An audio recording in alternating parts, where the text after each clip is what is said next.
নমস্কার বন্ধুরা, সুখের সন্ধানের পক্ষ থেকে আপনাদের জানাই স্বাগত। আশা করি আপনারা সবাই ভালো আছেন। আজ আমি আপনাদের বলবো সুখী এবং সমৃদ্ধি পেতে হলে কি করবেন। এই ছোট্ট উপায়টা করুন। প্রতিদিনই কিছু না কিছু তো করছেন পূজায়, ঠাকুর ঘরে, কোনো ভালোর জন্যে, সুখে থাকার জন্য, অর্থ আসার জন্যে। কিন্তু আজকের আমি যে উপায়টা বলবো, এই ছোট্ট উপায়টা করে দেখুন। শুধু কোনো টাকা পয়সা খরচা হবে না, কিচ্ছু না। শুধু ঈশ্বরের কাছে এই কথাগুলো বলুন। কি করবেন? একটা প্রদীপ জ্বালাবেন, জ্বালিয়ে তাতে 1 চিমটে হলুদ গুঁড়ো দেবেন এবং 2টি লবঙ্গ দেবেন। একটি মাটির প্রদীপ নিতে হবে, আর প্রদীপে সুতির সলতে জ্বালিয়ে দিতে হবে। হলুদ ও লবঙ্গ দিতে হলো শ্রীহরি, বিষ্ণু ও মা লক্ষ্মীর ধ্যান করবে। প্রদীপটি তুলসী গাছে জ্বালাতে হবে, কিন্তু তুলসী গাছের নিচে। এই উপায় করে অটল বিশ্বাসের সাথে করুন, করলেই এর ফল বুঝতে পারবেন।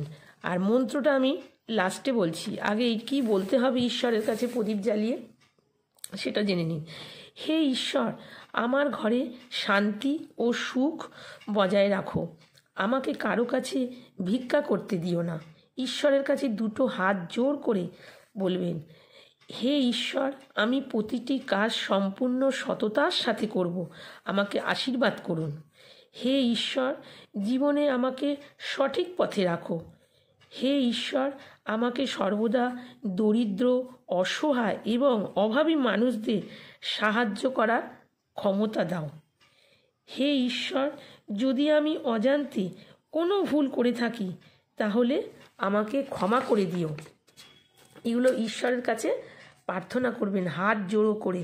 আর প্রদীপটা সামনে রাখবেন। আগে ঈশ্বরের কাছে মাটির প্রদীপটা যেটা জ্বালিয়েছেন হলুদ আর 2টো লবঙ্গ দিয়ে ঈশ্বরের সামনে সেই প্রদীপটা রাখবেন। রেখে এই কথাগুলো যেগুলো আমি বললাম হাত জোড়ো করে শ্রীহরি, মা লক্ষ্মীর সামনে এটা বলবেন। বলার পরে এই মন্ত্রটা বলবেন, মহালক্ষ্মীর মন্ত্র এটা, ওং শ্রীং রিং শ্রীং মহালক্ষ্মী নমঃ। ওং শ্রীং রিং শ্রীং মহালক্ষ্মী নমঃ। এই মন্ত্রটা 108 বার বলতে পারেন। 108 বার না বললে 21 বার বলতে পারেন। এই মন্ত্রটা বলবেন। বলার পরে শ্রীহরি, মা লক্ষ্মীর কাছে আপনার মনের যে ইচ্ছা সেই ইচ্ছাটা বলবেন এবং মনে মনে ভাববেন সেই ইচ্ছাটা আপনার হয়ে গেছে, পূর্ণ হয়ে গেছে। খুব বিশ্বাসের সাথে পজিটিভ মাইন্ডে এটা করবেন। করে ওই প্রদীপটা নিয়ে গিয়ে আপনি শ্রীহরি তুলসী মঞ্চে রেখে দেবেন। রেখে দিয়ে তুলসী মাতাকে দেখাবেন, দেখিয়ে প্রণাম করবেন। প্রণাম করে প্রদীপটা রেখে চলে আসবেন। পরের দিনে কি করবেন? এটা করবেন বৃহস্পতিবার। এবার পরের দিন শুক্রবার দিন স্নান করে, বৃহস্পতিবার স্নান করে এই কাজটা করলেন। শুক্রবার দিন আবার পরের দিনে স্নান করে ওই প্রদীপটা নিয়ে কোনো গাছের গোড়ায় দিয়ে দেবেন। জলে দিতেও পারেন, যদি কারোর জলে দেওয়া সম্ভব হয় তো জলে দিতে পারেন। কারোর যদি জলে দেওয়া সম্ভব না হয় তো গাছের গোড়ায় ওটা রেখে দেবেন প্রদীপটা। ওইভাবে যে কোনো গাছের গোড়ায়, একমাত্র কাঁটা গাছে রাখবেন না, কোনো কাঁটা গাছের গোড়ায় রাখবেন না। অশ্বত্থ গাছ রাখলে ভালো, ডাব গাছ রাখলে ভালো, যে কোনো গাছের গাছে, কাঁটা গাছ বাদ দিয়ে। আর তুলসী মঞ্চ থেকে তো নিচ্ছেনই, ঠিক আছে? এইভাবে কাজটা বিশ্বাসের সাথে করুন।